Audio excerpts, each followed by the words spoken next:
All right, thank you, Alyssa. Well, with Governor Tony Evers signing the H.O.P.E bills into law recently, those on the front line of the fight against the opioid addiction crisis are getting a little additional help. And one of those people, Dr. Chris Eberlein from Gunder's Health System, joins us this morning. Dr. Eberlein, thanks for being with us. Thank you. Good morning. Good morning to you as well. So starting with this series of 4 bills that were recently signed by the governor into law, why are they so important? Yeah, just more tools in our toolbox to work on our ongoing fight on this battle is really what it's about.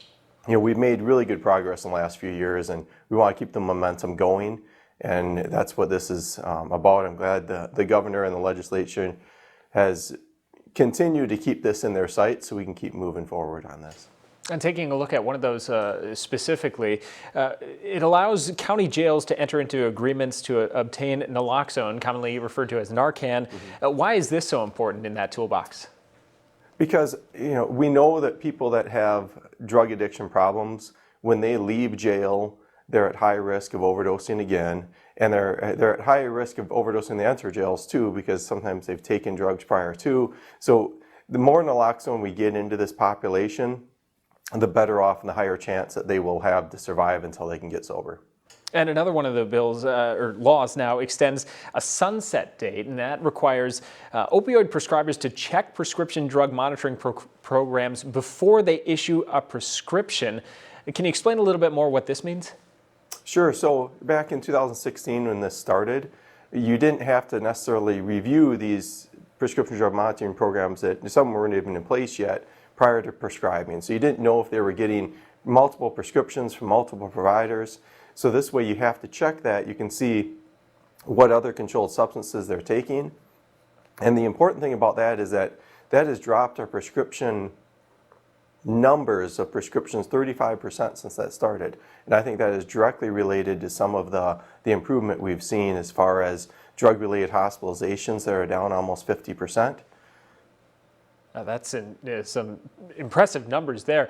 Now, real quick before we're out of time here, can you give us a little update on what is being done locally here to step up the fight against opioid addiction? Sure. We continue to work on drug take-back days because we know that abuse often starts with a prescription drug that's left in a medicine cabinet, so we want to make sure people get those out of their house. And the next one is on April 25th at the Health and Human Services building. We've got 8 drop boxes up for needles. We've collected thousands of needles because we know we want to get those off our streets and out of our community as well. Continue to work on alternatives to opioids, expanding other alternatives, whether it be chiropractic, physical therapy, acupuncture, working on other ways to get people sober. The one thing I did want to mention though that people to be cautious of, those that are users, that we're starting to see fentanyl-laced methamphetamines in the area. And so that is a big concern as far as overdosing, because these people that abuse meth don't always realize that if fentanyl's in it, they could die from that overdose, and they're not always prepared. So make sure that they have Narcan as well. Yeah, an important word of warning this morning. Dr. Eberlein, thanks for being with us right now. Thank you very much. Have a good morning. Hey, you as well. 8 minutes now before 7 o'clock. Time for your morning sparks. Today's challenge, let your child help put the groceries away. Provide some direction. Tell them we keep milk cold, and then ask, does that mean it should go in the oven? Things like that. Or which room does the toothpaste belong in? Now, this helps build brains by helping your child make connections through categorizing and finding similarities and differences. We'll be right back to recap today's top stories.